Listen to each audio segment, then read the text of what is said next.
I do think there are moments in our life where we have to part ways with things we love. Let's talk about Super Polymerization. The card is iconic, it's very strong, and it just feels great to fuse away every monster on the field for the new Yubel monster. But I do think, especially in the future, we have to make some harsh cuts in order to keep playing it. It's valid trying to play it currently in the post-Phantom of Nightmare version, since it really lacks a lot of support and power in general, so it's a good point to here and there sneak in some wins with Super Polymerization, but especially, maybe even after Legacy of Destruction, it gets a little bit tricky. I've made the experience that even with only Phantom Nightmare stuff, it still feels really lackluster, because it heavily relies on the fact that your opponent doesn't negate anything or doesn't know how to play against Yubel, so you can resolve an effect that brings out Yubel on the field, in order for you to activate Super Poly to fuse away the whole board.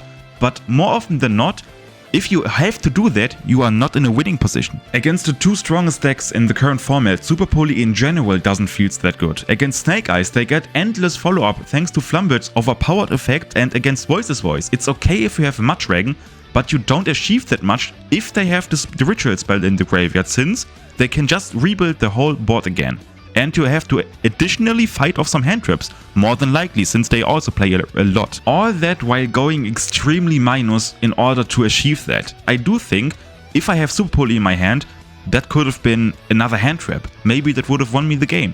And Super Poly really only feels good when you are winning anyways. As an example, I do think Super Polymerization as a board breaker isn't good. Super Polymerization as an interruption is really great, especially in Yubel, and that's the only reason why I kept it in almost every deck profile. Since if you enter on Yubel and you have Super Poly in your hand, you can basically whenever you want fuse away the whole field. The problem is, in those situations, aren't you already winning? My problem with that is that if you argue that a card is only good or really worth it to play in the main deck while paying heavy cost, I mean we have to play 2 extra deck monsters minimum, or 3 if you count the new Yubel monster, and we have to discard 1 card. I just don't know if it's worth it if the card is only good if you go first or you build an already established board. I don't think it is. I don't want to shit talk Super Polymerization too much, it's a great card and I love to play it, and every time it resolves it just feels good. I know that feeling, I can understand every one of you that thinks that way. And like I said, currently I do think it's okay to play it, and even maybe post Legacy of Destruction it's even good.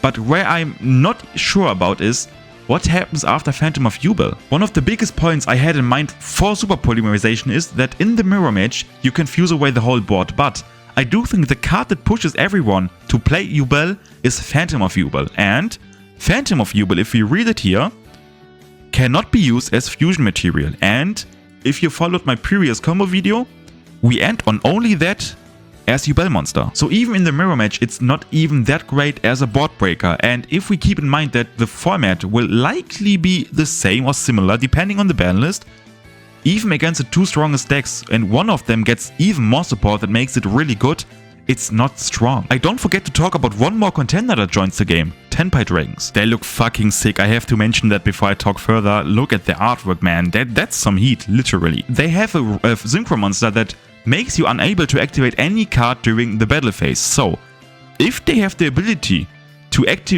to the field spell and to go into the synchro monster before entering the battle phase, Super Polymerization doesn't do anything. Still, I do think our matchup against Tenpai Dragons isn't really that bad, but that's the topic for a whole another video. If nothing heavily warps after Legacy of Destruction and the strong decks that are already strong only get stronger and Super Poly doesn't regain any more playability, I do really think it's sadly inevitable to do that.